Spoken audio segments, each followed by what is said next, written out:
a couple of responses to that. First off, on the 4-day week, up until recently, the law from the state of Georgia, and again, one of the things I said this morning, a lot of folks think we got a lot of wiggle room, and a lot of things we have a little bit of wiggle room to do, like we're mandated by state laws and regulated by state laws and federal laws, and once in a while those conflict with one another. But up until this last session of the Georgia legislature, school was 180 days. It wasn't hours or time. That has actually had some change. I don't know exactly all the rules and regulations and ramifications of it, but there have been some systems that have implemented it. I think this morning it was said, this was brought up a little bit this morning. Peach County is one that has implemented that. And what? Murray County. Murray County. 2 folks in the state. We may take a look at that. That was mentioned this morning. Now, at this point in time, we can't do that in the next 3 or 4 days. We're already into this school year. We can't switch right now, but we may take a look at it. Over the summer, the county office and the maintenance and operations was operated on a 4-day work week. The maintenance and operations worked 10 hours a day and was open and worked on the 4 days. So we've done a little bit of adjusting that way, and we may take a look at that. Sales tax you mentioned being a fair tax. Some folks may or may not take issue with that, but again, it was said Bullock County's got a 1% sales tax. As far as I know, the figures haven't changed. There were 8 systems in the county, and about half of those, I think, were city systems. When it was constitutionally available and constituents could vote, they voted, but Bullock County is one that did. It has 1% sales tax that's being used for day-to-day maintenance and operation and salaries of the school system. Every time you go to Bullock County and spend some money, you're helping their school system. And I'm not saying that's a good or bad thing. I'm saying that is actually the way it is. Today, that cannot be enacted. Now, the SPLOST, we do use the local SPLOST money.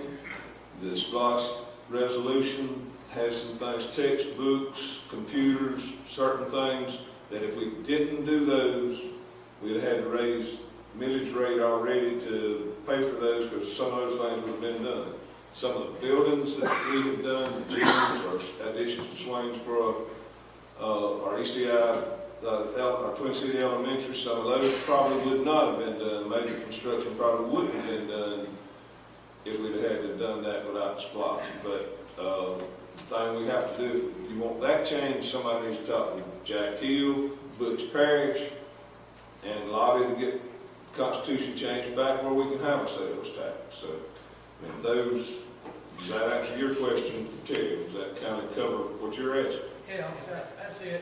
And the main question was about the 4 days. About 4 days. And again, that is very new from this last section of the legislature. So we have not had a lot of chance to discuss it yet, but that may come. And honestly, we haven't run figures to see what savings that contributes. I think it's a valid point. I'm sure that would make a lot of people happy. But let me tell you my only concern with it. Taught school for 9 years, administrator for another 16 in the building. And if you run achievement data and you look at classes, how students are successful, no one will argue that after lunch, learning goes down, it drops. If we make children sit in class 2 more hours a day, it's not as quality as a day when they're fresh. And I think we need to look at it because of the economic impact, but I don't think anybody would ever tell you that extending the school day is the right thing to do instructionally. And I want to go back to the point, I'm not minimizing your suggestion, but our main thing is to ensure quality, achievement, and education so these students can prosper. And I wouldn't want to do anything to extend the day and lower learning opportunity for students. That would be my only hesitation there. Marcia? I want to read something to you from the New York Times on what you just said. Very little research has actually been done by the experts, but they have documented the increased attendance, higher morale, and fewer disciplinary problems actually occur in 4-day school systems. So I just think you need to do the research. So, Yeah, I'm sure what you're saying got a lot of truth to it, but these are hard times. Yeah. Everybody's having to do things they don't want to do. But you gotta do what you gotta do to cut costs. And that's a good way to do it. And you ain't killing nobody to do it, you know what I'm saying? I think it's feasible to look at. But I will argue that there's enough anecdotal data out there, enough school systems that have done that to provide a research base. Only 2 in the state of Georgia, so I don't know where that comes You from. should think we'd be number 3. Could be. Thank you, Terry, and again, we'll take that under consideration and look at it. Again, it's probably not feasible for this school year. We'd have to do some work and research before the next school year. Does anybody else got another question? Can you do the research before you make the millage rate? Sir? Can you do the research to see if that will work before the millage rate is added to us? Right now, we've got to have money to operate for the FY10 budget year. I mean, that's one thing we have to have. Marshall? But our taxes aren't gonna be paid until January anyway, is that right? So you're not gonna get our money until January. Well, December 20th is typically if the digest comes in and everything's done on time, December 20th is the tax date, but we also have a deadline to set the millage rate by, and that's here. We're under state law to set the millage rate for budget. We're already operating it this year, so we've got to set the millage rate to collect the taxes to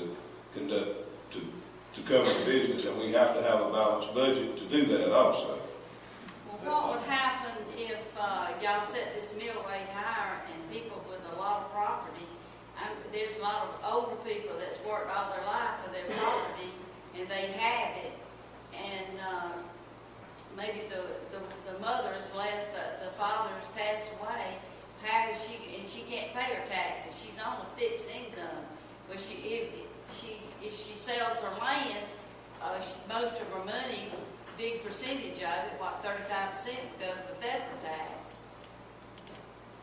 And so the rest would go to pay the county tax she would be required to pay before she sold it, so she wouldn't have nowhere to live or nothing to live on. And that can happen in a lot of cases, and if that all takes place and the people don't have enough money to survive in this county, then I don't see where it makes any difference whether you have a school or not. I mean, you got to think about it. We farm and we have to be on a budget, and it doesn't matter who plans the budget and how many people plans it. It never comes out that way. Because if the Lord don't bless us with rain, we don't have any, and we don't make a crop. And you're very right in that statement. And if the grass don't grow, the cows don't have anything to eat, so they die. And it's just not fair for people that's worked hard all their life. Y'all are all the people in the County Board of Education's office, they make big bucks. They make a nice salary. It's a big salary to us that's farming. Because you talk about gas and you talk about transportation, what we pay for fertilizer and what we pay for everything, Burl knows, it's very hard to make a profit, no matter how hard you work.